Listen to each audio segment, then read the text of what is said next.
ये video third है। Video 2 में फीचर्स के बारे में वहाँ पे 2 बताए थे।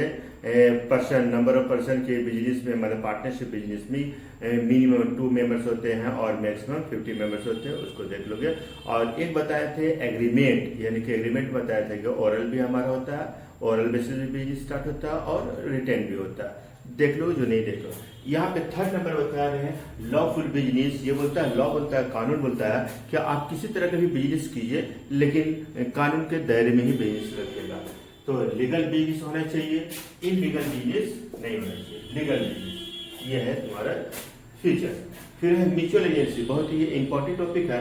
म्यूचुअल एजेंसी क्या होता है ना कि ए जैसे बोला बी को कि देखो ए बोल रहा है बी को, जाओ तुम मार्केट से 3 लाख का माल गुड्स खरीद करके ले आना। तो बी बोला ठीक है हम ला देंगे। तो बी जो है मार्केट से गुड्स खरीदने के लिए चला गया। तो एरो यहाँ पे दिया है कि बी खरीद रहा है ना, ए बोल रहा है और बी जा रहा है खरीदने के लिए, एरो दिया है, ये खरीद रहा है, ठीक है। तो अब ए का हो जाएगा प्रिंसिपल हो जाएगा और बी एजेंट कहलाएगा, ठीक है, काम कर रहा है।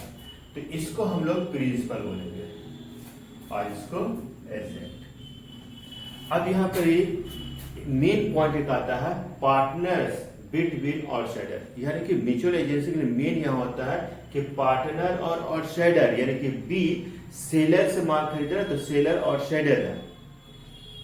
तो इस केस में म्यूचुअल एजेंसी बनता है। ये मत समझोगे कि ए अपना काम बी को दे दिया, तो अपना काम बी को नहीं दिया है। कभी होता है कि बी जाकर के बी जो से ए को बोल दिया कि जा तू मान लिया, क्योंकि रिलेशनशिप बेसिस बिजनेस है ना, तो बात तो माननी पड़ेगा।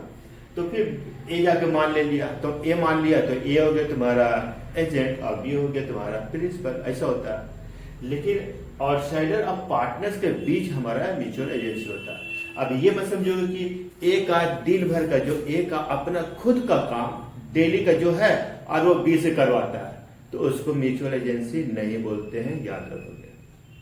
तो आपको समझ में आएगा कि आउटसाइडर, पार्टनर्स और आउटसाइडर के बीच में जो होता है उसी को म्यूचुअल एजेंसी बोलते हैं।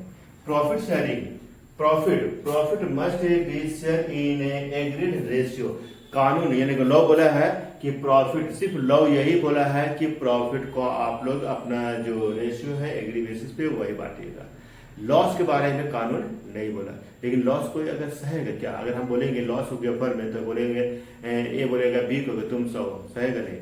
लेकिन लॉस को तो बांटनी है, जिस रेशियो में प्रॉफिट को बांटते हैं उसी रेशियो में लॉस को भी बांटते हैं। अब आगे आपको और इसी वीडियो नेक्स्ट वीडियो पे दूसरा टॉपिक बताएंगे।